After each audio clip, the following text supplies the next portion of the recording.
broadcast network, AFTERBUZZ TV. Over 20 million weekly downloads in over 150 countries, and your number one source for after-show entertainment.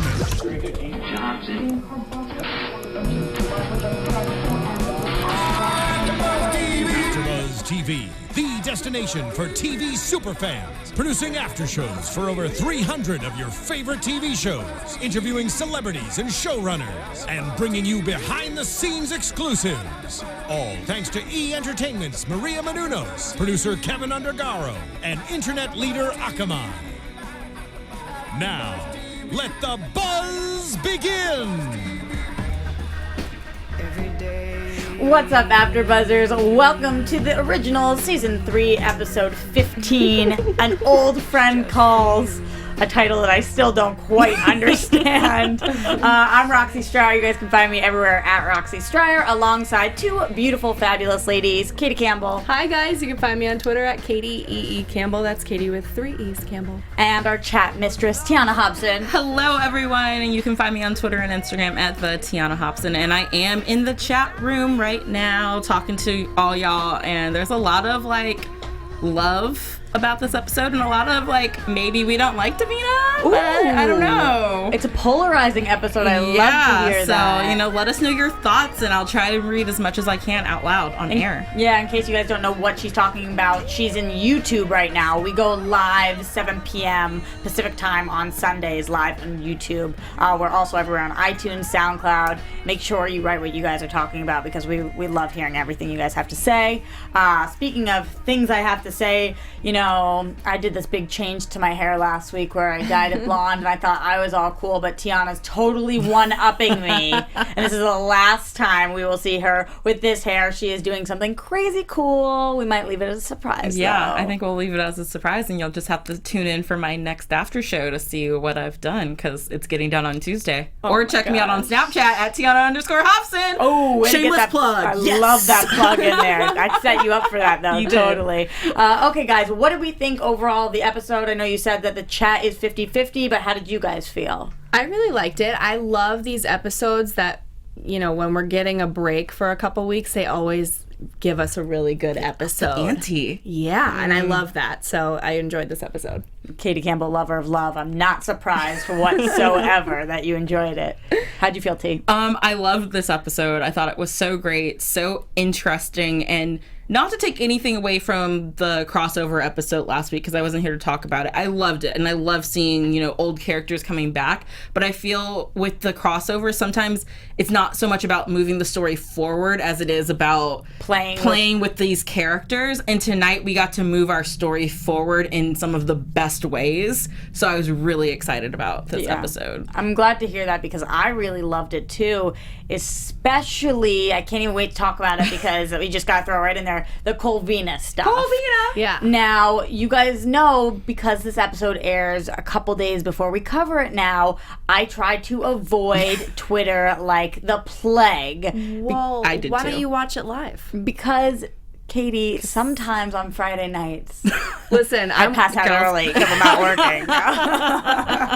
Seriously, that's my life these days. No, but I do sometimes watch it live, but if I don't get to check it out live, then I wait until the next day. And finally, when I got to look at everybody on Twitter, I saw a bunch of all of a sudden hate for Colvina, thinking that Cole's gonna turn bad. That's not how I interpreted this at all. No. No. I'm a little worried, but I do think that he genuinely loves her, so that can help him come back from the edge. And it's kind of like Damon and Elena situation. My gosh. Sorry. Why are you oh my goshing? Because I literally wrote in my notes, are they the new Delana? Yeah, because everything he said was, I'm a better person because of you, and it has nothing to do with me being a witch or a vampire. It was you. And I was like, oh, this feels like Damon and Elena right now. Right. Sorry, Katie. In a bad way? That's okay. See, because you said, ugh, like, good, bad, not, yay. It's weird because I still go every episode trying to figure out if I like Davina on her own or not. Like, at one episode, I'm like, yeah, Davina, you go, girl. The next episode, I'm like, oh, Davina, you're so frustrating and I hate you. And then with Cole, I'm just always like, I mean, I love them together. Their chemistry together is beautiful. And I totally ship them together because I think that what they do on screen is magical. But at the same time, I'm conflicted because I'm like, they're two characters separately. I don't know if I really like their characters. I mean, I think that I was expecting something to go wrong with him coming back for a little bit at least. And I think what it is that his bloodlust, his hunger, and his bad vampire ways, they're going to come out. And I think it's going to be a little bit until he can get on the right path. But I do think something that might hurt their relationship is Davina seemed a little bit questioning him. Like, she was not really trusting and not really feeling like he was going to be okay, and I think that's going to hurt their relationship a little bit. I think it's important for us to acknowledge that both of these people are wild cards, and there is no denying that. I could not sit here and tell you 3 seasons from now where Davina will be or where Cole will be, but that doesn't make me ship them any less. I do think that together they are stronger than apart, and not in a way that they're needy or that it shouldn't be like that, in a way that it's really loving. I love watching that. I love it. But this whole thing with him being a ripper and the blood and all of that, Davina's not going to stand for it. She just won't. Like, we know her as a character. She is growing and changing all the time, but there's no way she's just like, yeah, no worries, Cole. That's chill. You could just be a ripper. I'm totally fine with that. Yeah. I'm sorry. I just want to bring up some stuff in the chat because they have a lot of feelings about this. Never apologize for that, T. First of all, a lot of people were talking about, when I first got in the chat roll, about Davina and her virginity. And if she just lost her virginity, if we witnessed that, and they were saying that the sex scene was a little awkward. What do you think they mean by awkward? Because, well, first of all, did we really see them have sex? Are we sure that's what took place? I think it was just implied. We saw the nakedness, and then we saw the next moment, but it could have just been some heavy petting. Because this is what she said. You don't have to do magic to feel it. Yeah. AKA, get inside me, and I'll let you feel all sorts of magic in my magical place down here. It's called a vagina. I think we can use the V word. Okay, we can say vagina? Sure. It's not a curse word. I just felt like that the sex scene of them was it was special because they love each other, so I wasn't feeling awkward. I just felt the love. I thought it was the best scene I've ever seen in my life. Like, I did not feel one moment of discomfort. No. I was like, think about when you are losing your virginity. Has anybody ever lost their virginity comfortably? Like, completely, like, there's no awkwardness? It's your first time doing something. Like, it's a little weird. Whatever, they're experiencing it together. I mean, not that he's losing his virginity. Well, because that was another thing that someone brought up, the age gap between them, and then also that she is this young, innocent girl who's being maybe tormented. I mean, some people are also saying it's only like a couple people who feel this way in the chat roll, but I just wanted to bring it up to hear. Like, she's being taken advantage of, you mean? I don't think taken advantage of, just, that she's Davina Claire. She has such an innocent sounding name or a porn star name. One of the two. I can never figure it out. She's gotta on the wiki, I think it says she's between 18 and 19. So she's still young and impressionable, and you know how you were your first year at college. Like, just let the girl have some fun with the bad boy. How old is he? I know he's 1,000 years old, but 1,000. His age when he became a vampire, what is that age? Why does that matter? Because that's the age he is. No, it's maybe physically, but mentally he's. Well, how can he help that? How can any vampire help that? I didn't have a problem with Stefan and Elena. I didn't have a problem with, any vampire hooking up with a human. I don't have that problem either, but I will give it to them that if I stopped growing right now and in 1,000 years, like if I looked like this in 1,000 years and I started dating somebody who was in their 20s, I think it would actually be a little weird. Like, I'll put that on the back burner for this show, because if we harp on that for too long, we'll never ship any couple. Yeah. But for anybody who feels that way, I can't sit here and say, you're wrong. It's a little weird. Okay. But I am still Colvina 100%. I loved the way that they did this sex scene. I loved Cole's realization that he needed to go to Davina. Yes. But, Katie, you brought up the interesting point that he wasn't questioning her, she was questioning him. And I thought she was very quick to be like, he fit in so well with his brothers. It was easy to believe he wasn't a Michelson for when he was dead or wherever he was. I don't like that. I don't like it either. And I wanted her to be more understanding for a minute. To be honest, every time the Michelsons were together, whether they were talking about some serious attacks that they might have or whatever, I liked them as a family. I love those scenes. Whatever they're talking about, if it's a happy moment or if it's like they need to team up, I love them teaming up. And I love the family being a family and all of them being back together. So she needs to get on board with this because that's what he is, a Michelson. I completely agree. Or it will tear the relationship apart. Yeah. It will. But, I mean, it's also funny because when she walked into the house and, you know, Klaus kind of goes after her at first and Cole's like, whoa, dude, hang on a second, you know, she brought me back or whatever. In my mind, I was thinking, I mean, Klaus has a right to be pissed at you because you've nonstop been trying to kill him. Yes. And you Klaus broke his sire line. Yeah, it's like, and you broke his sire line. And I know we didn't get to hear that conversation happen, but hopefully Davina did feel, because all we heard her say was, yeah, Klaus might want to kill me. Yeah. Right. If she didn't say why, yeah, that's I was like, unfair. well, you played a big part in why Klaus wants to kill you right now. And that's one of the reasons why I go back and forth on Davina every other second, honestly, because 1 second I'm like, yes, she's like innocent and she's just trying to look out for the people she loves, but then I'm over here like, but she's trying to hurt the people I love. Yeah. And I'm a Michelson lover. Like, that family is my family. They do some crazy bad stuff, but She told me she was doing this to attack you, T. That all of this was because of you. Davina called me last night and said okay, that. well so. then. Oh my God, that's why this episode is called An Old Friend Calls. Oh my God, because Davina's my old friend. Yeah, that totally must be it. This is a weird thing to do, but I just felt like there were so many amazing lines this episode, especially about Colvina, so I just wanted to talk about some of them. Okay. Because they really melted my heart. The first one, when Cole said, "You're worth being good for."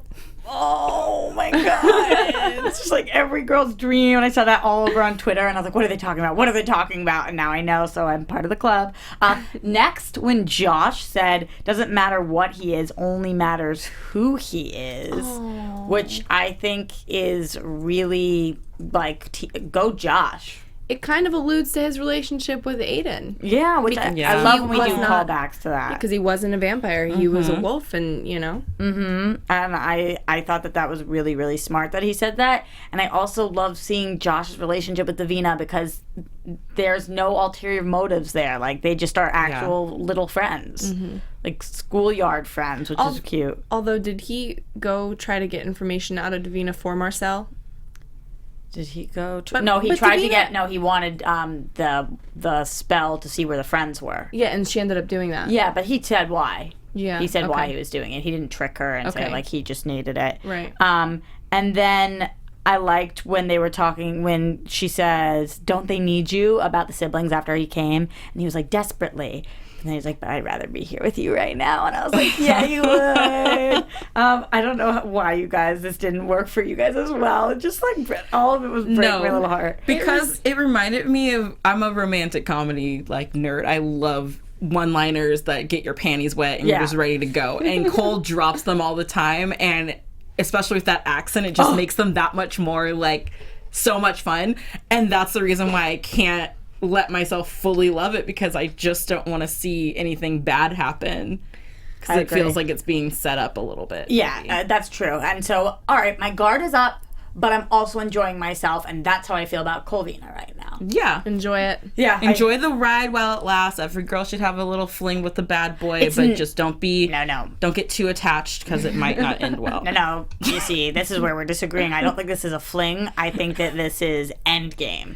Yeah, Colvina but it's gonna have equals some endgame. She's gonna have to get over some of her major issues in order to accept Cole for who he really is, because she's trying to. Okay. Because I think that he is a different person, and when he was a witch and kind of dead, it was easier for him to pretend to not be this bloodlusting vampire. And we see by the end of it that that's exactly, he's like, oh, I can control it, but clearly he can't. She has to get over it, and he has to get over it, though. Some of the things that he needs to work on. Yeah. His issues. T, you said we see at the end. We, as in the audience, but we also as in Finn. Yeah, that. What the heck? Yeah. Hello. Who brought him back? You've got to assume Freya. I mean, It it was. was like in his necklace, and like, Freya, you just gonna do something like that and not tell the rest of the family? Yeah, I have no idea where we're going with this. We were 2 brothers down, and now we have both of them in one episode. She brought him back. She said it in the previews. Thank you, Katie. Thanks, Katie. So that was, he played a really, really big, Cole played a really big part in this episode, not only with Davina and that Finn moment, but also the really interesting Freya scene that we got.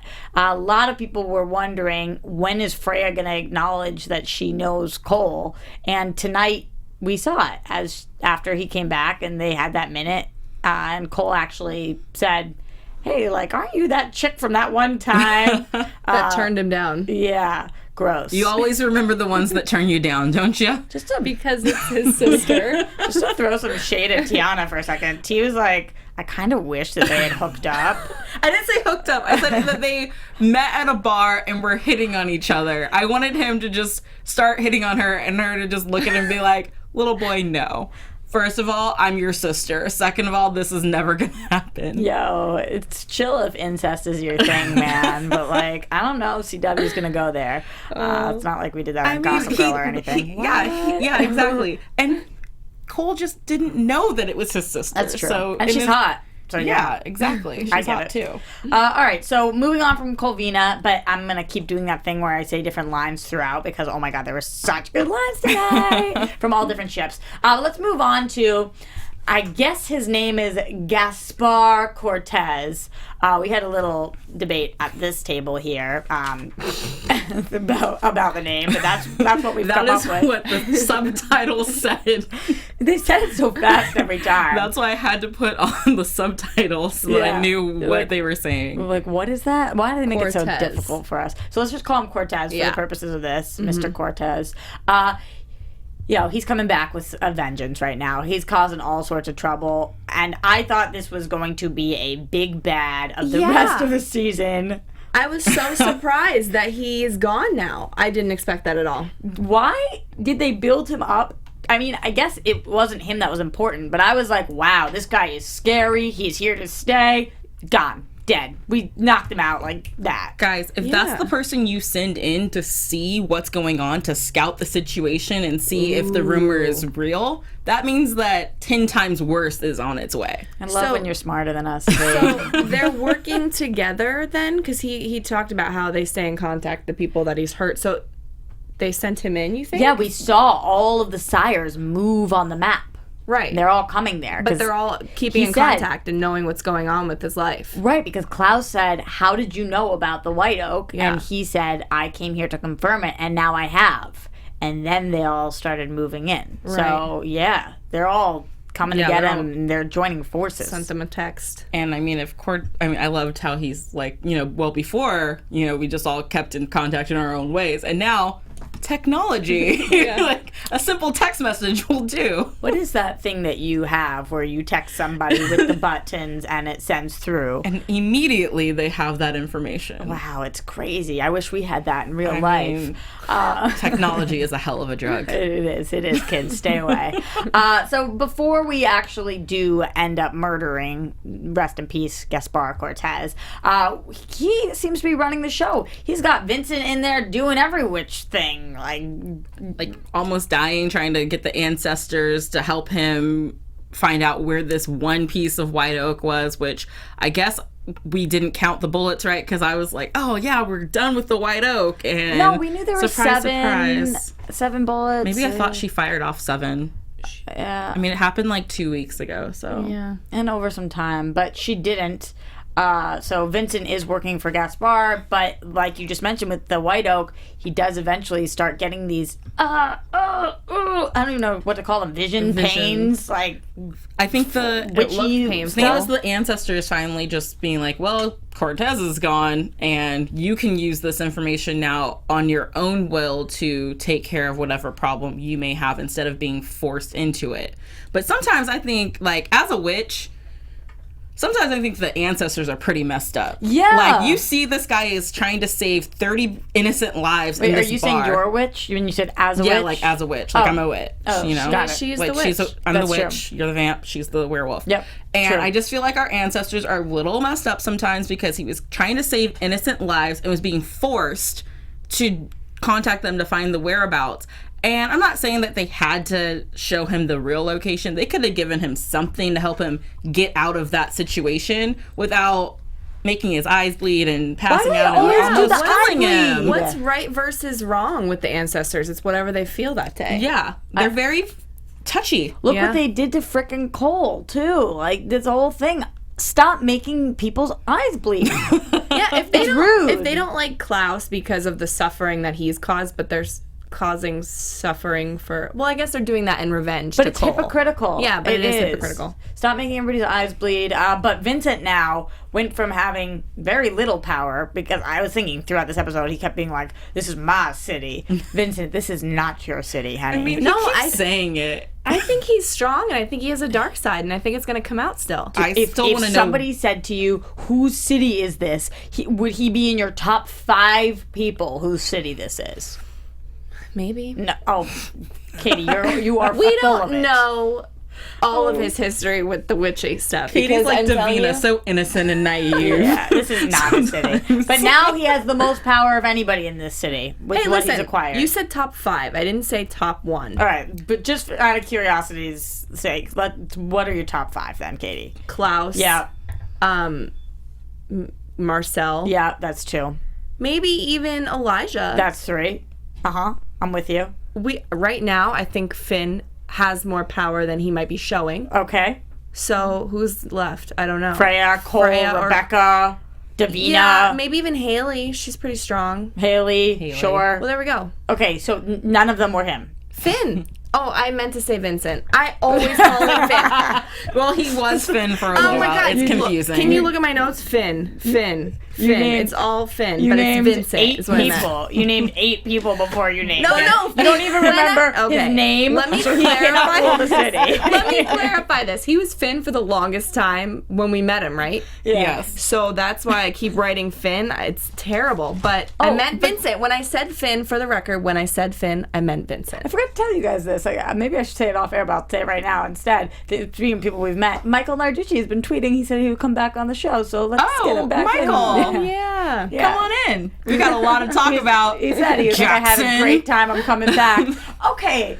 In all fairness about the Jackson thing, he's really kept him alive. No, he really has. We will get there. Okay, we're not there yet. We're not there yet, but he has really kept him alive. But I want to talk about Vincent for a second because what do we think his plan is with the White Oak? Because right now he seems to have a pretty good relationship with the Michelsons, where I don't think he's going to necessarily hand it over, but keep it in his back pocket in case he needs it, because he's been threatened left and right by vampires ever since becoming the regent, and no one's really letting him do his job. And this is what leaders do. Klaus keeps his stuff in his back pocket just in case he needs it. This is what Vincent is going to do with the White Oak. Yeah, I don't think he's going to tell anybody he has it, because that would be stupid.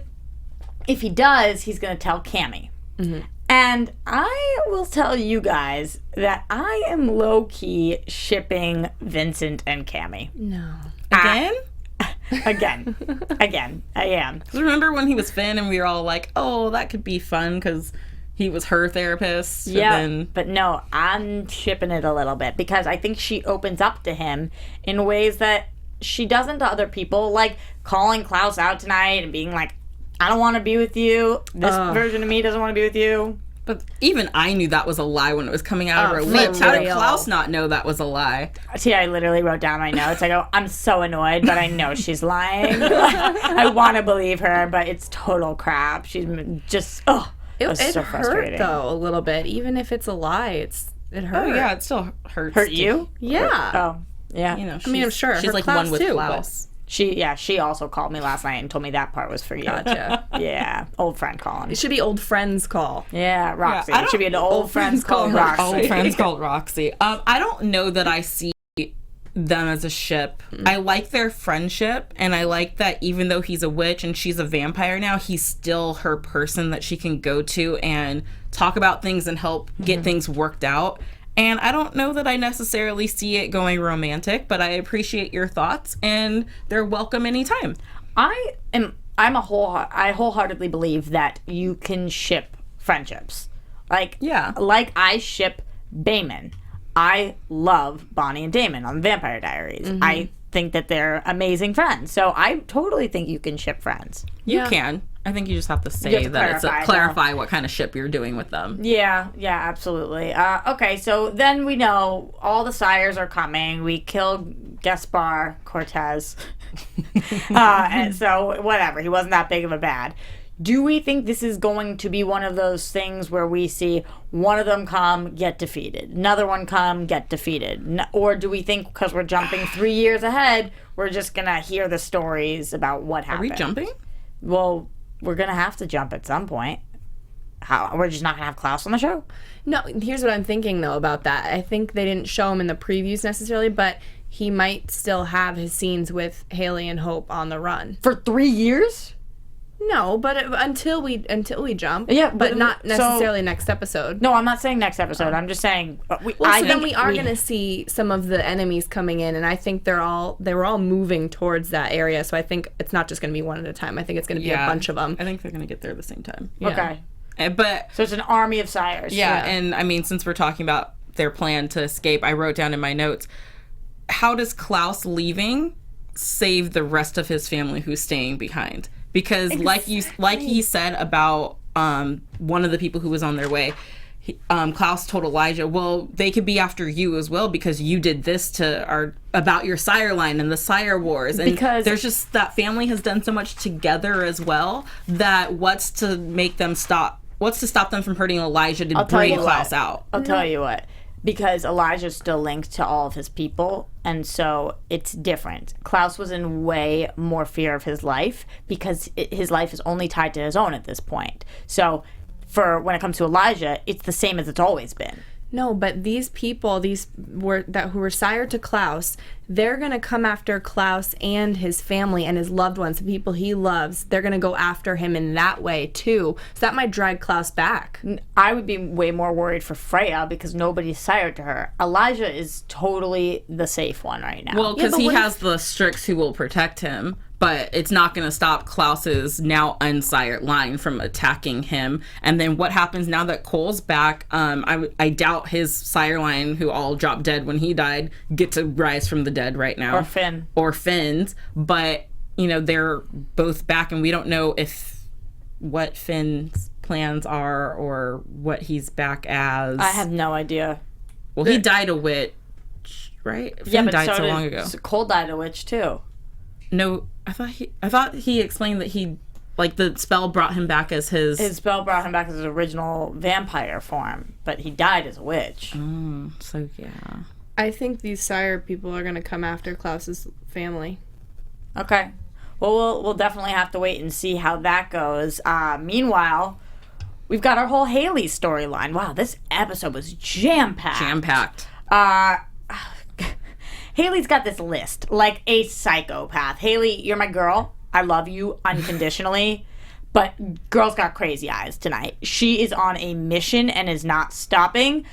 T, this was like the revenge you must have been waiting for. It was everything that I was waiting for. And I mean, I say this every week. When Jackson died, Haley made that vow that she would get revenge for him. And the one thing I was scared of was Haley falling into the trap of, oh, he's dead. Oh, woe is me. Oh, Elijah, let me lean on your shoulder. And not actually defending what she said she would do. And tonight we saw her hit list. And she was going after them bitches. And I loved it. And I love her for it, for at least acknowledging and accepting that Jackson knew you were in love with another man. He loved you despite it, and you're honoring him by killing people. That sounds so weird to say, but it's what she was doing in their world. That's normal. As a Elijah fan, I don't think I would have been happy if she just got over Jackson so quickly and jumped into Elijah's arms. So I like seeing her getting revenge for Jackson too, because Jackson loved her, and that's it. So he didn't do anything wrong. He loved her, and she owes him that. This was the best line of the episode, probably. I love you, Elijah. I have always loved you. And Jackson knew that, and he died loving me despite it. And now every time I look at you, it's like he's right there, and I'm hurting him all over again. He died because of me, so out of respect for him, I have to let you go. Brilliant. That ripped my heart out. I know. I'm sorry. But at least she finally, number one, it was, I think, good for Elijah fans because she acknowledged that Elijah fans are not crazy. She does love him. Yeah. But number two, it was good for Jaylee fans because she said, yes, that is true, but I also loved him and I'm doing this for him. So I just felt like in this one line, they made everybody feel like that their feelings were valid. Yes. And that Haley is still good. You know, okay, sorry. There's Gemini 9857 says that was the worst line of the episode. Ivan Soto said messed up line. See, who are these people you're chatting with? Who are your friends? I mean, that's just what they're saying. And Jamie Nauman said, I hated that line. Oh my God. because they're Elijah fans, maybe. Listen, like, Did you dislike the line? No, I loved when she said she told him that she loved him, but I felt sad because I think that she genuinely believes. She looks at him and she feels like she's doing him wrong, and it's so soon, it's so early, but they're vampires, or she's a hybrid, so they have forever. Katie, that's why he said it. Happen. He says, well, that seems like the right thing to do. I tried that myself. Didn't work. Like, he's calling her bluff almost. Well, not calling her bluff. I mean, she probably feels it, but he's just letting her know, listen, I tried to walk away and it's not going to work, but I'm going to let you do what you feel is right because I can't stop you. So what's going to happen is she's going to take some more time. She needs some time. Then she's going to come back and Elijah's going to be endgame. I mean, Elijah was just like, girl, try and get over me. Yeah. Calling He her bluff. loves her so much because he completed the Strix killing on the little list that she had. I mean, he went and he's got completed a dark side. He would have done that for like any of his past women too. He's an honorable guy who doesn't like to see the woman in his life hurting. Wait, I can't get over the fact that people didn't like this line. Well, that line to me that. just spoke volumes to, it said what I feel a lot of people were feeling, and they finally acknowledged that Haley could have feelings for both of these guys at the same time. And to have people just kind of, I don't know. I liked it because maybe I liked it because it made it feel like Elijah was over. I see a lot of people think that they think Camille and Elijah are over, but I don't think so. I think these are just obstacles. Well, this was a tweet that we got from James Jordan 54. I love it. He says, hug Roxy and Katie because their ship's hit an iceberg named Hayclope with no survivors. Hayclope is Haley, Hope, and Klaus. Okay. In their little family road trip. Let's talk about that, but in a minute, because we are still on this killing spree, and then we'll get to Hayclope. On this killing spree, Marcel decides, they all decide that they're going to help cover up for Haley's mess. Pretty much, which I liked actually, that nobody threw her to the wolves. Haha, pun intended. And everybody was like, all right, what she's doing, okay, like, we're not, it's we not understand she's a mourning woman and she's actually someone who can go get revenge on the people who killed her husband and not get arrested for it. And they're protecting her by what they ended up doing by keeping, not admitting that it was Haley who killed the Strix. But I'm also, other people are bringing up too about, is she in danger anyway? Because if they want to break the sire line again, they could go after her heart. True. Right now, I think the Strix is the only people who know that it can actually happen and figured out that missing ingredient. But yes, if people were to put it together, then she would be in trouble again. She needs to have a witch make a spell on her heart so it can't get ripped out. But the Strix are the ones that would want to do it more than anybody. They would, of course, they want to break themselves off from Elijah. Most of them freaking hate Elijah anyway. But I thought that the most interesting part of that storyline was Josh questioning Marcel, because we've had the same debate on the panel week after week. Is Marcel on our team, or is he flip-flopping, possibly? For the longest time, I was so nervous, and I was really happy when Marcel was still on our side and he was pulling one over on them. But now that I'm feeling safe about it, I guess, now that he was on our side time and time again, that I haven't been questioning it, and I'm still not. Okay. T? I didn't question it because, like he said, I understand that the only way out of this gang, essentially is what the Strix is to die. But I also think he likes having a little bit of that power, and Josh is the first person to really be like, hey, dude, our sideline link is broken. You know, you don't have to play the double agent anymore, so you can take a step back. But I think he does kind of like being in control of them and having even more vampires under his reign, because in his mind, he's the king of New Orleans. This is his city, and Klaus and them came in, took over. It's not Vincent City? It's not Vincent City. Sorry, Katie. As far as the witches go, but here's the thing, though. He had a really good point when he said back to Josh, I can't leave the Strix. The only way out is you die. Yeah. So maybe that is where this is coming from. Davina's not hanging out with them witches anymore. Mm-hmm. Davina been doing her own thing with her new boo that she brought back from the dead. But we don't know if that's coming. She might have to go back to the Strix, but as of right now, those witches, what was presented to us, it looked like they don't leave there. They're constantly there together. We know it's been at least 3 days, and Davina has not been with the Strix because Cole slept for 3 days before he woke up. Well, maybe they could leave, but when Aya was calling upon you, you had to be there, and since Aya's not around right now, they could go do their own thing for a little bit. But I think, you can't get out of the Strix unless you die, because if you could get out, I think a lot of people would have left. Maybe. All right, we have to get to this because we don't have that much time left. Of course, this is what T touched upon before. I was just going to call them Claylee, but apparently their ship name is Clelope. Because it's the whole family. Yeah, I guess we could ship the family. I'm going to say this. Sorry, Roxy. You say it, T. Guys, tonight was the first time you see it in my life that I see it happening with Haley and Klaus. And I actually, a little bit of me wanted it to happen tonight. It's hard to root against them because they're a family. Yes. So when I sit there and for anybody to say, I don't want this to happen, that's rude. You can't not want a mom and dad to be together unless... I mean, I guess you can if one of them is very abusive, which I guess both of them kind of are, but... Has a murdering spree, not a good person. It's tough when we see them all in the car at the end, and it's Klaus and Haley and Hope, and Haley's already said her goodbyes. They both have nothing left there. They share a child, and they're such a power couple. I'm Caroline, drink forever, but this doesn't make me want to vomit the way Camille does. No, see, this is what Katie. Listen, the thing that bothered me about this little scene was when she said there's nothing left for me here anymore, and he said the same thing to her.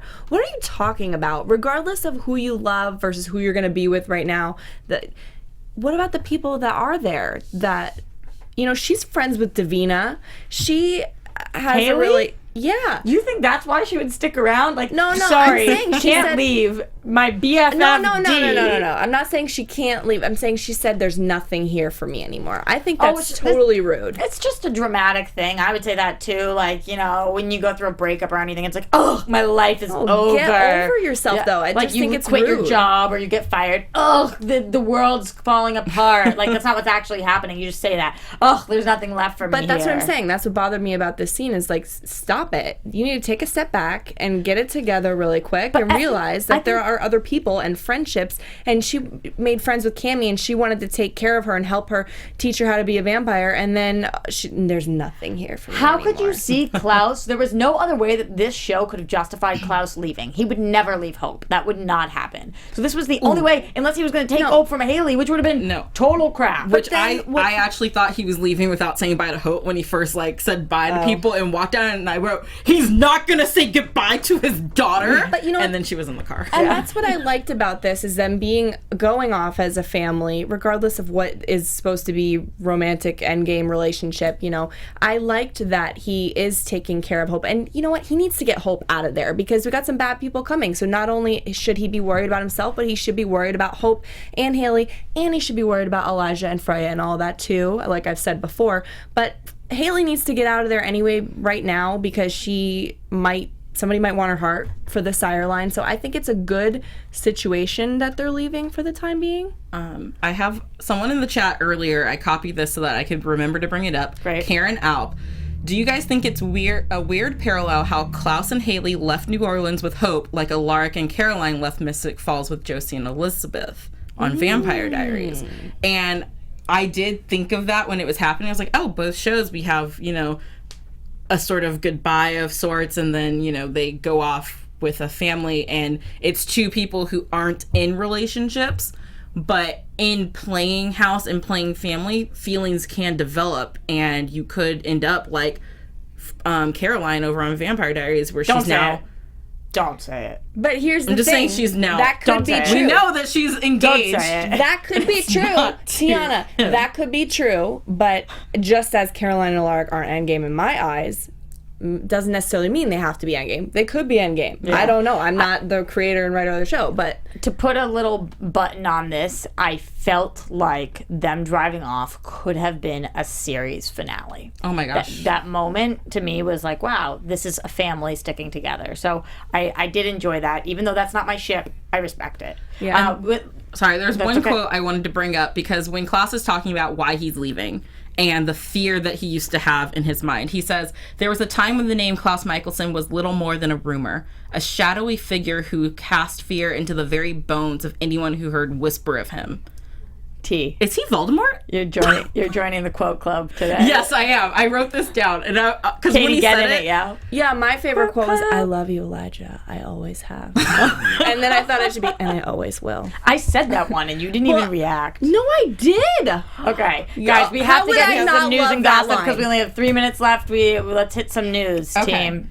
All right, guys. So in our news and gossip section today, there it is. So on Vampire Diaries show on our podcast, I've been reading fun facts from Julie Pleck's blog about the Vampire Diaries. Why didn't you guys tell me she's doing one for the originals too? Go, Julie. I feel so stupid because I just discovered it today, and everyone should check out last week's blog, because for the crossover she had why can't I think of his name? Paul Wesley guest write for the originals blog to talk about his experience, and it's really fun stuff.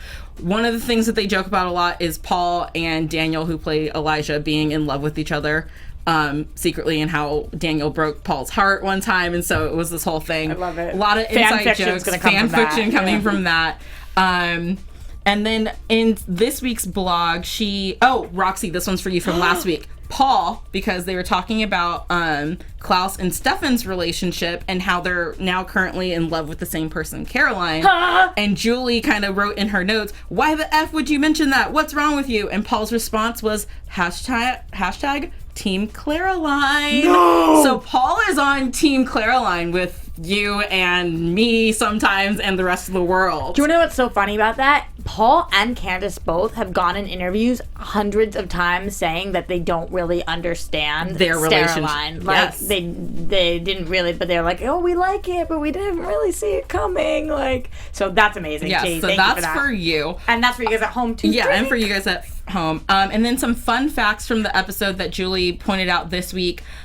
Things that were cut from the episode include a murder, a whole lot more sex, werewolves doing kamikaze shots, and a very strong implication that Taylor Swift is a vampire, and along with a few other members of the Senate, and a letter written to Elijah several centuries ago by Catherine Pierce. So, were they part of the Strix, like Taylor Swift in the Senate? I was going to say, I didn't hear anything past Taylor Swift. Yeah, I mean, basically, Taylor Swift is a vampire, guys. But they're part of the Strix because all the prominent, all the famous and the elite and politicians. It's like the Illuminati. I'm thinking about all of her songs and which ones could possibly be about vampires. Yeah. You gotta go listen to them. And then she also says that limo that they blew up, they actually got to blow up a limo, and the press in Atlanta caught wind of it and wrote a story about it, so it was a little bit of a spoiler alert, but those are your fun facts from News and Gossip. I love it. Thanks, Chat Mistress. Okay, guys, let's hit some quick predictions and then tell everybody where they can find us. And now, your AFTERBUZZ TV. Starting with you, Katie. Anything you got for me? I just still think we're gonna get some scenes with Klaus and Haley and Hope next episode. Cool. All right. I predict that we will... I don't know. All right, I've got this one. Colvina is endgame. That is all for today. Oh, and I want to say happy birthday to Asma Mohammed. It's her birthday tomorrow, and you she wanted me that. to. Yeah, I predicted it. Your birthday's tomorrow. Happy birthday! All right, awesome, guys. Thank you so much for joining us at home, and thank you guys for chatting with me today. Katie, where can everybody find you? You guys can find me on Twitter at Katie E.E. Campbell. That's Katie with 3 E's Campbell. Instagram at Katie Campbell 13 and YouTube.com/Katie Campbell Online. I have a vlog. T, are you mouthing the words of the song? Yeah, AFTERBUZZ TV. Yeah. Pretty cool, all right. You can find me on Twitter and Instagram at the Tiona Hobson and Snapchat at the Tiona_Hobson. Especially if you want to see what she's doing to her hair. Yeah, the hair revolution will happen Tuesday. You guys can find me at Roxy Striar. You can find us, as the song says, at AfterBuzz TV, AfterBuzzTV.com, YouTube.com/AfterBuzz TV, on iTunes, on SoundCloud, wherever you are. Give us that 5-star, that thumbs up, write a comment. We love hearing what you guys have to say. You're the best fans of all time. We can't wait to talk to you guys on April. I guess we'll be the 3rd. This show comes back the 1st. Oh my God, it's too long to wait. So please keep in touch. We love you guys. From executive producers Maria Menounos, Kevin Undergaro, Phil Svitek, and the entire AfterBuzz TV staff, we would like to thank you for listening to the AfterBuzz TV network. To watch or listen to other after shows and post comments or questions, be sure to visit AfterBuzzTV.com. I'm Sir Richard Wentworth, and this has been a presentation of AfterBuzz TV. Buzz you later. The views expressed herein are those of the hosts only and do not necessarily reflect the views of AfterBuzz TV or its owners or principals.